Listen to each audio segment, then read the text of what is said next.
I have a confession. What? I hadn't read Total Recall. What are you talking about? If you go back to the early days of Seeking Wisdom, so go dig in the crates. One of the first few book reviews that I ever talked about was the foundation, the fundamental, the Bible, Yes. which is Total Recall. Okay? Yeah. Total Recall, if you don't know, is both the name of a movie, but more importantly, much more importantly, the name of a fantastic book by Arnold Schwarzenegger himself. Okay? And this book, I can't see. This is why you have limiting beliefs, because he hasn't read this book. This book, Total Recall, buy this book immediately. Tell him I sent you. It's also $9.52. Yep, and this is a fantastic, if you're not into reading, this is one of the few fantastic audiobooks.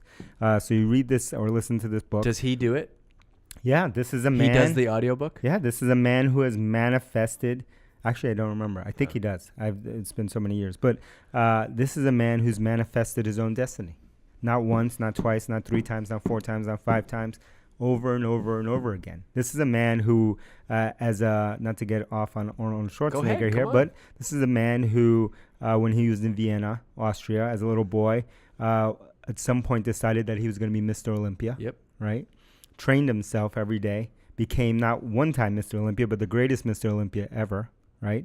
Moved to the United States, could not speak English, figured out, decided while he was training, before he was Mr. Olympia, before anyone knew him, decided that he wanted to learn, he wanted to be a real estate owner, right, in the United States.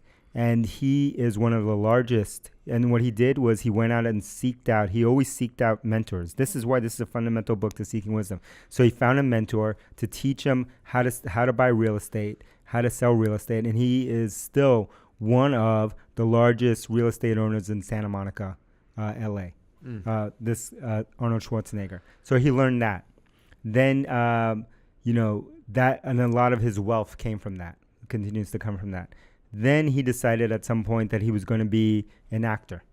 And he went and he auditioned, he told people about it, and they laughed in his face, and they say, no one can understand you with that accent, you're never going to be an actor. And they said, you need to change your name, no one can spell that Schwarzenegger name, and you'll never be an actor. What did he do? Once again, he found the best mentors out there, went, dedicated, spent years, and he didn't do what most people do today, which is like, that sounds cool. DC, can you send me a link? You can't even get a link? No. Like, if you can't even go get the link, like, you're in trouble, right? So I'll figure it out. This guy figured it out, pre-internet, found a mentor, and again became, as we know, a blockbuster hit guy. Yes. And even when he was Mr. Olympia, right, one of his things that he tells in the story, before he became Mr. Olympia, was that the dig on him was that he had no calves, right? He had very small calves. And so what did he do? He found a mentor, Reg Park, who had tremendous calves down in South Africa. Yeah, he was. Can you imagine that? He was a Mr. Universe at the time. Can you imagine that? He found this guy. This guy's in California, Schwarzenegger. He finds him in South Africa, flies to South Africa, gets this guy to teach him how to build his calves. Built up his calves, win Mr. Olympia. Then he also decides, I could go on forever on Schwarzenegger.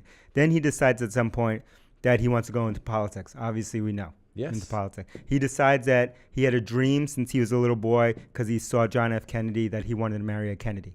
He married a Kennedy, Maria Shriver. He did. Everything this guy has thought about, he's manifested.